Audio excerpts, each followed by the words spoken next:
సరే ఓకేనా. Puff hand అయిపోయింది, ఎల్బో హ్యాండ్ అయిపోయింది, పఫ్ హ్యాండ్ అయిపోయింది, కృష్ణమ్మ కొంద అయిపోయింది. 3 హ్యాండ్స్ చెప్పాను ఓకేనా. ఇప్పుడు బుట్ట చెప్తాను, బాహుబలి బుట్ట చెప్తాను, సీతారాము హ్యాండ్ చెప్తాను, పుష్ప హ్యాండ్ చెప్తాను. 3 ఒకసారి అయిపోతాయి. ఏం లేదు, 2.5 ఇంచులు క్లాత్ని బట్టి, మనకున్న దాన్ని బట్టి చూడనమ్మా.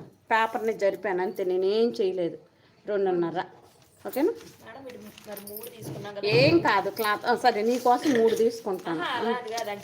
అంటే అలా పర్లేదు, ఏం కాదు. ఇప్పుడు నీకోసం 3 తీసుకుంటా. ఎందుకంటే ఒకటి నేను చెప్పాను కదా అని నువ్వు తీసుకున్నావు అనుకో, నీ దగ్గర క్లాత్ లేకపోతే ఏం చేస్తాం? అడ్జస్ట్ చేసుకోవడం రావాలా మీకు? ఇప్పుడు నేను చెప్పాను, నేను ఈ సైజుకి 3 అని చెప్పాను. ఇప్పుడు ఈ సైజుకి ఇది సరిపోద్ది. ఇప్పుడు నా సైజు ఉన్నప్పుడు నేను 2.5 పెట్టుకుంటాను. అట్లా సైజుని తగ్గే కొందికి తగ్గించుకుంటూ ఉంటాం అనమాట. ఒకవేళ నేను చెప్పాను కదా అని మీరు